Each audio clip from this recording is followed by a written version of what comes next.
L'échange que vous allez entendre est un entretien épistémique. Il s'agit d'une conversation asymétrique dans laquelle on s'intéresse à notre interlocuteur en lui posant des questions. Au travers de celle-ci, nous cherchons à comprendre les raisons qui motivent son avis.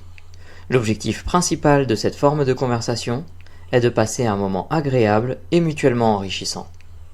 Eh ben, c'est super agréable d'entendre ça et je te remercie. D'ailleurs, je te salue. Bonjour Louis. Moi, c'est Russell. Voilà. Donc, si tu es d'accord, pendant 15 minutes, on va cheminer ensemble, à deux pour essayer de comprendre le pourquoi et le comment tu penses, ce que tu penses sur le sujet de la vie après la mort. Est-ce que tu es d'accord? Bien sûr, oui, bien sûr. Alors, je suis là pour ça, donc ça me fait plaisir de partager ça. Voilà. Okay. Bien que j'ai mon idée, ça reste personnel, ça n'engage que moi. Tout ce que je dis, je tiens à le signaler aussi. Donc voilà, c'est une expérience personnelle et c'est par rapport à cet état, à cet état de vécu, on va dire ça comme ça, même si c'est pas français. C'est par rapport à ça que je me positionne en fait ce soir, tout simplement. Alors j'ai oui. Ouais, c'est très simple en fait. Après avoir subi des deuils de proches, je me suis posé la question par rapport à la mort, étant donné que c'est très déchirant de perdre des proches qu'on a aimés et tout ça vers l'âge de 30 ans. Et je me suis vraiment posé la question, mais avec une forme d'assiduité telle que la méditation, la connexion interne et ce genre de procédé, vraiment pour avoir une réponse à cette question. Est-ce qu'il y a une vie après la mort? Où va-t-on et pourquoi subitement la mort apparaît dans nos vies, etc. Donc c'est à l'époque mon état d'esprit me poussait vraiment à trouver une réponse. Donc je posais la question, je vais dire entre guillemets, c'est symbolique, mais parce que je ne suis aucune religion, mais je posais la question à tous les saints et je voulais une réponse. Je m'adressais à Dieu s'il existait, je mettais au défi toutes ces forces-là pour avoir des réponses. Et figurez-vous, je ne sais pas si c'est une réponse. Alors avec le recul, je ne sais pas si c'est une construction de mon cerveau, parce que Dieu sait qu'il est intelligent, qu'il compense et qu'il maintient l'être humain en vie, comme tout le monde le sait. J'ai vécu, alors ça reste entre parenthèses, soit une décorporation, c'est-à-dire une sortie de corps physique, soit une illusion. Donc ça aussi, je laisse à qui veut bien prendre l'information comme il le souhaite. Et donc évidemment, quand je l'ai vécu, j'étais vraiment dans un état de confusion, pardon. Ça a remis en cause toutes mes... Je vais fermer la fenêtre. Ça a remis en cause une grosse partie de mes valeurs, une grosse partie de mes croyances. Je parle les croyances en général, pas nécessairement religieuses. Et donc, je me suis forgé une nouvelle identité à travers ça. C'est ce que j'ai remarqué 30 ans plus tard. Donc, oui, je t'écoute. Si tu me permets, je vais juste t'interrompre 2 secondes pour essayer de reprendre, résumer tout ce que tu as dit pour être sûr de ne pas m'être trompé et d'avoir bien compris. Pour toi, et je te remercie, tu témoignes ici en parlant de ton expérience professionnelle sans affirmer que c'est une vérité et que ça n'engage que toi. Tu t'es pas mal posé la question autour de la mort, notamment suite à des événements autour de tes 30 ans, que tu as perdu des proches, donc la notion du deuil est venue te questionner énormément sur la mort. Tu as cherché de façon très assidue des réponses sur qu'est-ce qu'il y a après la mort. Tu as même médité, même si tu n'es pas religieux, tu as sollicité tous les saints pour trouver une réponse. Aujourd'hui, tu ne sais pas si cette réponse elle est liée au fonctionnement de ton cerveau ou une réalité qui pourrait nous échapper. tu as vécu, tu as tellement pratiqué que tu as vécu une sortie de corps et tu t'es retrouvé dans un état de conscience altéré. Et au sortir de cette expérience, tu as une très grosse remise en cause sur peut-être, et là je vais extrapoler, peut-être le sens de ta vie ou le sens de ton rapport à la vie et à la mort. Est-ce que j'ai bien compris ce que tu m'as dit? Oui, en gros, c'est ça, oui, c'est ça.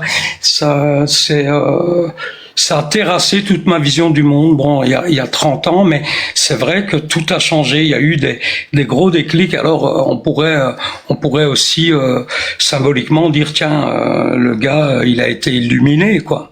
Parce que c'est une expérience que j'ai pas pu beaucoup partager, étant donné que les gens, ils vous classent directement chez les perchés, etc. Mais moi, voilà, moi, je suis de nature à aller au fond des choses. Donc, je ne me base jamais sur les références externes et je ne m'occupe pas de ce qu'un autre pense ou dit. J'ai besoin de vivre les choses. Tout à l'heure, Marie, quelque part, elle avait parlé de perception, etc. Et moi, je suis quelqu'un qui est en matière au niveau sensoriel, qui communique avec comment le ressenti et, on va dire, le côté kinesthésique. Tu vois, donc ça veut dire que oui, j'entends ce qu'on me dit, oui, je vois des choses, mais chez moi, ça fonctionne plus par le ressenti et le toucher. C'est un peu comme ça que je m'ouvre à la communication, on va dire de manière générale. Donc c'est un métaprogramme, on va dire, c'est un concept qui est là depuis ma naissance, et évidemment qui s'est équilibré avec le temps, puisque on est obligé de faire travailler et de faire évoluer à mesure qu'on avance les autres sens, hein, c'est clair. Donc voilà, ça c'est une chose. C'est très intéressant. J'ai une question que j'aimerais te poser d'emblée. Tu n'es pas obligé de y répondre, hein, bien évidemment. À quel point ces ressentis, ces expériences que tu traduis par de la kinesthésie, de sortie de corps, à quel point cette remise en cause est importante pour toi? On va dire de 0 à 10, de 0, bon bah oui, ça m'a un peu changé, je vois la vie différemment, je suis plus joyeux. 10, ça a vraiment beaucoup changé et ça compte énormément pour toi, cette expérience. Tu te mettrais à combien entre 0 et 10? Ah, ben, je pense, c'est une très belle question, Rossel. Moi, je pense que à partir du moment, je parle de ma première expérience, il faut savoir que voilà, je ne sais pas si justement je laisse ça entre parenthèses, si c'est un biais de confirmation qui s'est installé. Évidemment, en communication et en termes neurologiques, on peut aller chercher quand même pas mal de choses, et c'est pour ça que je reste sous réserve. Donc, est-ce que c'est un biais de confirmation qui revient me chatouiller les pieds? Mais il faut savoir que entre ma première décorporation, je vais dire ça comme ça, mon premier, enfin voilà, ma première expérience d'il y a plus de 30 ans et aujourd'hui, eh bien l'expérience s'est renouvelée, etc. Donc voilà. Maintenant, il faut savoir que je ne fais pas de tourisme astral. Je quitte mon corps, voilà, je reste dans l'environnement et puis j'y reviens gentiment. Alors encore une fois, je me drogue pas, je ne bois pas, etc. Donc c'est vraiment un état, je veux dire, de conscience modifiée qui vient ou qui ne vient pas, mais qui vient au bout d'une séance de relaxation approfondie, etc. Voilà. Je vais te reformuler ma question, mais dans l'autre sens. Si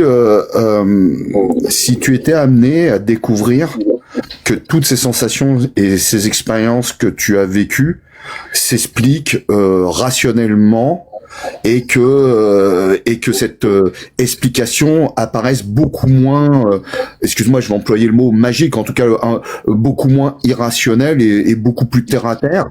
Est-ce que ça changerait quelque chose pour toi? Le mot magique, il est intéressant, et c'est vrai que il faut pas dépasser certaines limites et croire qu'il y a une exclusivité ou qu'il y a une illumination quant à l'idée de la mort physique, etc.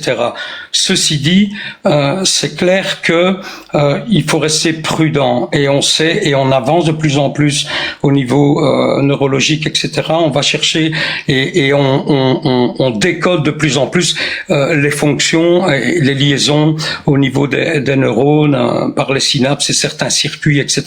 Donc il y a beaucoup d'évolutions. Et donc même, j'ai presque envie de dire, même si demain on me dit, on a beau me dire aussi par A plus B, comme l'expliquait Marie, c'est très personnel, c'est dans le ressenti, et donc c'est difficile d'aller entendre une théorie qui va nous dire, voilà, tu es dans un rêve éveillé, tu es un illuminé, ou alors tu fumes trop, peu importe, je m'occupe pas de tout ça, mais je veux dire, c'est très difficile dans le sens où c'est très personnel et c'est dans le ressenti. Alors, tout est dans qu'est-ce qu'on a comme connexion avec nous-mêmes. Qu'avons-nous développé tout au cours et tout au long de notre vie comme dialogue interne avec nous-mêmes.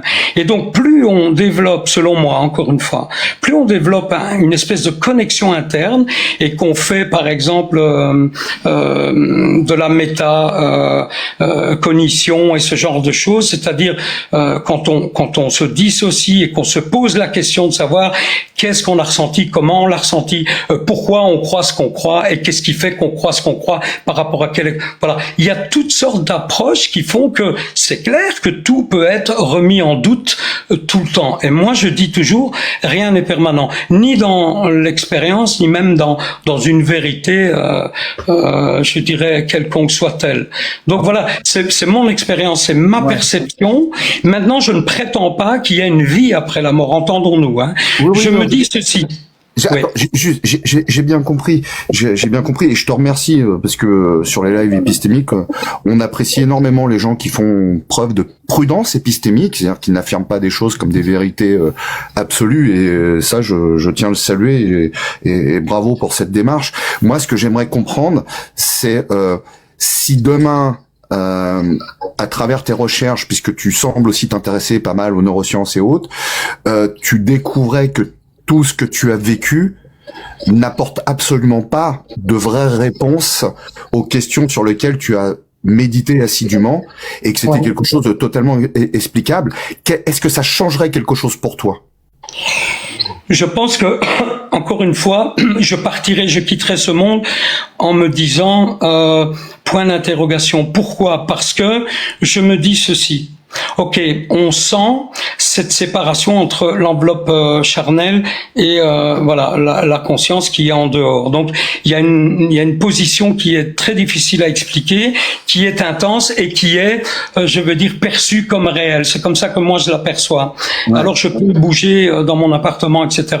Mais encore une fois, le but n'est pas celui-là. Il y a rien de programmé. Ça se fait tout seul et j'ai de la compassion pour mon enveloppe charnelle, etc. Du coup, ça m'amène vers un terrain, on va dire, un peu plus, si j'ose dire, plus nuancé dans la spiritualité, sans plus, hein, entendons-nous. Hein. Mais ce que je me dis, c'est que tant que je reste, que mon corps physique respire, que je sois, on va employer le terme vulgairement, à l'intérieur ou à l'extérieur, eh bien, je ne pourrai jamais prétendre que lorsque celui-ci cessera de vivre, ma conscience restera présente et effective. Tu vois, tu comprends ce que je veux dire. Tant qu'il y a une connexion avec le corps physique, il y a la conscience qui perçoit la présence. À partir du moment où cette connexion n'est plus, c'est-à-dire à partir du moment où on éprouve la mort physique, je ne sais pas si cette conscience est encore présente et sera, je veux dire, vouée à aller vers d'autres sphères. Tu vois ? Donc, ça reste une question très très pertinente. En même temps, il y a au bout, je ne sais pas. Voilà. Mais j'aime bien croire, pour le moment, qu'il peut y avoir quelque chose, puisque je vis, je ressens et je perçois cette présence en dehors. J'ai vraiment cette voilà. Je vais parler de sensation, je vais pas parler de conviction, mais enfin voilà. Donc j'ai vraiment cette sensation et puis voilà, il y a plein d'effets, oui, plein de ressentis quand on réincorpore, quand on voilà, oui. Est-ce que tu t'es intéressé aux expériences médicales et scientifiques justement sur les personnes qui soit sous substance, soit à travers de fortes méditations ont plus ou moins, parce que je pense que chaque être humain est différent, mais il y a quand même des points de convergence, qui vivent exactement les mêmes sensations et les mêmes ressentis que toi, et qu'aujourd'hui, on a plus ou moins des explications extrêmement rationnelles de ce phénomène-là. Est-ce que tu t'es renseigné là-dessus? Oui, oui, tout à fait. Bien sûr, on parle des EMI, etc. Il y a des tas de gens qui Non, témoignent. je pensais Oui. plus aux expériences, notamment puisque les psychédéliques ont été interdits pendant de trop nombreuses années, donc on ne pouvait plus les étudier. Mais aujourd'hui, en médecine, elles sont en psychiatrie, en anesthésie et dans d'autres domaines, elles sont énormément étudiées. Et aujourd'hui, les neurosciences se penchent sur les effets de ces produits qui provoquent exactement les mêmes ressentis que tu as avec séparation du corps et autres, et ils commencent à apporter des explications de comment ça se passe, pourquoi la dissociation, c'est-à-dire que quand le corps inhibe toute sensation et juste le cerveau fonctionne, ça te donne cette impression de sortie de corps. Est-ce que tu t'es intéressé à ces phénomènes-là, à ces études-là? Si on parle de substances, peut-être, je ne sais pas au niveau allopathique, je ne sais pas au niveau chimique, mais c'est clair qu'il y a des substances qu'emploient les chamans et tout ça depuis des lustres. Oui, On pourrait parler d'ayahuasca, d'iboga, ce genre de choses. Mais pour moi, c'est justement, c'est là toute la différence avec mon point de vue à moi. Ça, c'est vraiment provoquer un truc, c'est prendre une substance pour vivre une expérience extrasensorielle. Pour moi, ça n'a plus la même valeur, je dirais, par rapport à celle que moi je vis, puisque chez moi, j'ai presque envie de dire, à part, il faut le reconnaître et le souligner, j'étais sous je veux dire, dans un état émotionnel très très fort. Donc ça peut être aussi, la neuroadrénaline, etc. Voilà, toutes ces substances, on va dire naturelles qu'on a dans le cerveau et tout ce fonctionnement qui aurait pu, c'est vrai, provoquer cette pratique, on va dire, ou cet effet, ou même cette illusion. Mais c'est vrai qu'il y a des tas de substances qui éjectent la conscience hors du corps, et là ça peut s'expliquer aussi justement par ces molécules, même si elles sont pseudo-naturelles, comment ces molécules travaillent par rapport aux neurones, etc. C'est vrai que là on a quelque chose de prouvé, et on a des vérités qui sont, cartographiées, vérifier et étudier, c'est vrai. Mais après, d'un autre côté, on a aussi autre chose, je veux dire, et des gens qui vivent ce type d'expérience et chez qui ça se produit, on va dire, naturellement. Je veux dire, quand je dis naturellement, j'entends par là sans substance, voilà. Je comprends. Est-ce que parce que c'est quelque chose que moi j'ai découvert il y a peu de temps, et c'est un médecin, un psychiatre, neuropsychiatre, je sais pas si ça existe encore en France, qui m'avait expliqué ça. C'est qu'en fait les substances qu'on prend pour provoquer des états de conscience modifiés, en fait ils ne font que éteindre ou allumer des parties du cerveau qui peuvent elles-mêmes s'éteindre ou s'allumer. Par exemple, dans le cas d'un accident, dans le cas d'une personne qui se fait V, l'état de conscience, le cerveau pour se protéger, va activer toutes ces parties-là naturellement. Les substances viennent titiller, inhiber ou exciter les parties du cerveau en dehors d'un contexte particulier, comme je viens de les citer. Maintenant, si j'ai une dernière question, si aujourd'hui on sait que le cerveau a la capacité de provoquer ces états de conscience modifiés naturellement ou chimiquement, quelle serait pour toi la plus grosse différence entre ces états de conscience modifiés et les expériences que tu as vécues? Moi, je crois Je crois que tout d'abord, c'est très intelligent et très fin ce que tu viens d'annoncer. Et c'est clair qu'il y a plein de phénomènes au niveau neuropsychiatrique qui sont décodés, découverts et on va dire étudiés. Et c'est vrai. Et c'est pour ça que je reste en parenthèse et que j'ai mis les parenthèses après les guillemets tout à l'heure, parce que justement, encore une fois, Russell, je reste flexible, ouvert. Je suis quelqu'un qui remet en question,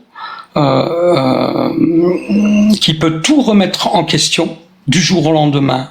Donc ça veut dire que je suis quelqu'un d'ouvert, de factuellement rationnel, tu vois, et que si hier j'aimais pas la choucroute et que demain, même si je l'aime pas, on me prouve que ça peut me guérir, disons, je vais inventer d'une maladie, eh bien je peux très bien me mettre à aimer la choucroute. Donc c'est pas retourner ma veste, c'est pas comment faire l'hypocrite, c'est simplement dire que justement on est face à une question tellement, je veux dire, grande, tellement pertinente, qui est annoncée de toutes les couleurs depuis que la religion existe en général. Toutes les religions en parlent de la mort, etc. Tout le monde met en place des théories. Il y a plein de gens par confort, ils s'installent dans les religions pour être sûrs d'aller au paradis, machin. Moi, je dis que la mort est un principe naturel qu'il faut accepter, tout comme la vie, et qu'il n'y a aucun stress à avoir, et que aujourd'hui, oui, le débat est ouvert, mais on ne le sait pas encore. Le cerveau est très intelligent et il protège l'être humain. Il va tout faire pour protéger l'être humain. Il va créer des trucs, il va simuler, il va voilà. Il va inventer, il va créer des liens, il va partir sur des biais, voilà. Le cerveau, c'est son job, c'est de maintenir l'être humain en vie. Voilà. Mais d'accord. Je te remercie beaucoup, Louis. Je vais passer la parole à Mélanie et à Galactique pour savoir s'ils ont des questions à emporter. Et après, si Galactique me le permet, je voudrais reprendre un petit bout de la discussion pour expliquer pourquoi j'ai hésité un peu au début quand nous avons entamer la discussion, et je te poserai ma dernière question qui est la plus importante pour moi. Donc dans l'ordre, Mélanie, ma chère plante verte, et Galactique ensuite. C'est gentil, merci. Non, je suis désolée, je suis un peu entre deux trucs là, donc j'ai pas eu une oreille suffisamment attentive pour poser une question. Oui, désolée. Non, pour ma part, ouais, des discussions super intéressantes, et oui, prends ton temps, Russell, il n'y a pas de problème, c'est le dernier entretien. Je te prévenais pour les 15 minutes parce que tu m'avais demandé, c'est tout. C'est gentil. Et ouais, donc j'ai pas de questions, mais en tout cas c'était super intéressant, et puis je vous relaisse tous les deux. Alors, je vais te poser ma dernière question, et après je voudrais pour le coup affirmer et exposer le pourquoi j'ai un peu hésité au début. Comment s'est passé l'entretien pour toi, Louis? Russell, tu es quelqu'un de, tu sais communiquer, et épistémique aussi. Je vais être franc avec vous. Et à quel titre et comment je prends la légitimité de le dire. Je suis aussi PNListe. Donc, je m'intéresse beaucoup à la communication. Vous êtes bienveillant et vous employez des grilles d'écoute et de communication qui sont vraiment très très intéressantes. Donc, merci à vous tous. Merci à toi. Tu as été très bien et tu gères très bien ça. Voilà, tout simplement. Merci beaucoup. Et si jamais on a un hypnotiseur rationnel qui est dans le coin, qui t'a entendu nous comparer à la PNL, je pense qu'il va encore m'appeler ce soir pour me tacler à la gorge. Mais ça, c'est private joke. Mélanie est au courant. Oui. Alors maintenant, je vais dire pourquoi j'étais un peu hésitant au départ, et je suis ravi de cette discussion, et je suis ravi que tu l'aies bien vécu, parce que quand tu as commencé l'entretien, enfin quand tu t'es présenté, tu as dit oui, avec l'âge, je m'intéresse de plus en plus à la mort et les expériences, et pour moi, j'ai une limite, c'est-à-dire que les gens ont le droit de croire ou d'avoir des expériences qui leur permettent d'aller mieux, et l'expérience de la mort est quelque chose d'angoissant pour, je pense, 90%, 99% de l'humanité, et je ne me voyais absolument pas essayer de te remettre en question si cette croyance ou ces expériences que tu vivais t'apportent du bonheur et du bien-être et te permettent de glisser, parce que moi non plus je suis pas tout jeune, donc effectivement plus on vieillit, plus on se questionne là-dessus, et je me voyais mal venir titiller ton épistémie, parce que si ça avait été quelque chose d'important et un socle solide pour que tu te sentes bien dans la vie,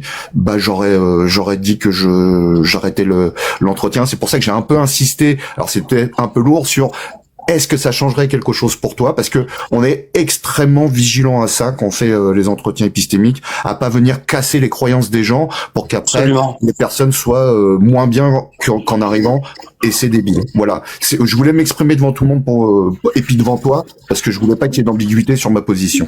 Non, mais j'ai noté que tu touches pas à l'identité, tu touches pas aux croyances, et ça, c'est un pilier absolument à sauvegarder quand on communique avec une personne. Ne pas toucher à son identité, et certainement pas à ses croyances.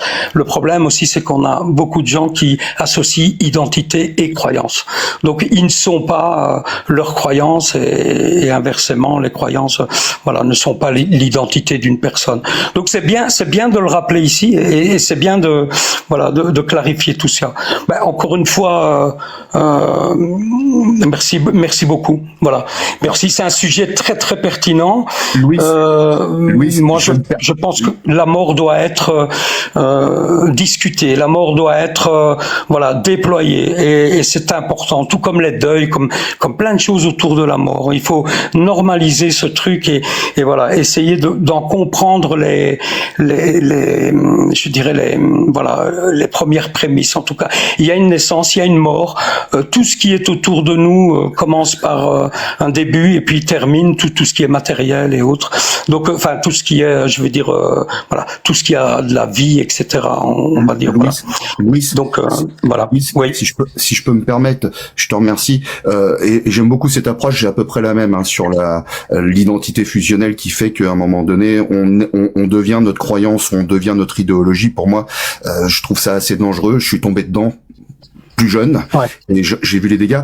Là où je vais juste apporter un petit point, c'est que quand je touche pas à l'identité des personnes, c'est quand ça va dans le bon sens, dans le bien-être. Quelqu'un qui monte sur un live épistémique, qui a des propos racistes, des propos PO, ou des propos négationnistes, ou des propos obscurantistes qui peuvent mettre en danger les personnes qui écoutent, je me gêne pas pour taper sur son identité. Mais là, c'était pas le cas, et c'est pour ça que je voulais le vérifier, parce que ce n'était absolument pas le cas. Voilà. Je le sens. Voilà, tu es quelqu'un. Voilà, tu tiens compte de l'écologie, et tu surveilles et tu protèges tout ça. Et ce sont des piliers, des bases très importantes qui expriment le respect d'autrui, etc. Et c'est très bien. Voilà, je suis vraiment heureux d'avoir partagé ce moment avec vous. Et voilà, ça me nourrit aussi de pouvoir le partager, parce que c'est parfois intéressant d'apporter de la matière. Peut-être ça peut ouvrir des portes à certaines personnes, ou des curiosités, etc. Louis, est-ce que je peux me permettre une recommandation de prévention qui ne te concerne pas, mais au cas où, et que personne s'agace dans le chat? Si jamais dans le futur des personnes qui, comme toi, vivent des expériences de sortie de corps et autres, venaient des choses qui n'étaient plus contrôlées et qui devenaient récurrentes, honnêtement, j'inviterais les personnes à consulter des neuroscientifiques ou des neuropsychiatres, parce que parfois certaines maladies, comme des tumeurs au cerveau, peuvent appuyer sur ces fameux capteurs dont je te parlais tout à l'heure. Et si on n'y fait pas attention, on fait un retard de prise en charge. Voilà. Et je ne dis pas que les gens qui vivent ces expériences-là ont des problèmes de santé, mais si jamais ces expériences ne sont pas contrôlées, sont répétitives et récurrentes, il est peut-être intéressant d'aller voir un médecin. Voilà. C'est très bien de le dire, vraiment, vraiment très très bien. Et c'est là qu'on voit la bienveillance à partir de vos raisonnements. Merci beaucoup. Je vous souhaite une très très belle soirée à tous. Voilà. Merci infiniment. Et merci pour la discussion. J'ai trouvé ça super chouette, moi aussi. Bonne soirée à toi et bonne fin de week-end. Merci Louis. Bonne soirée. Merci beaucoup.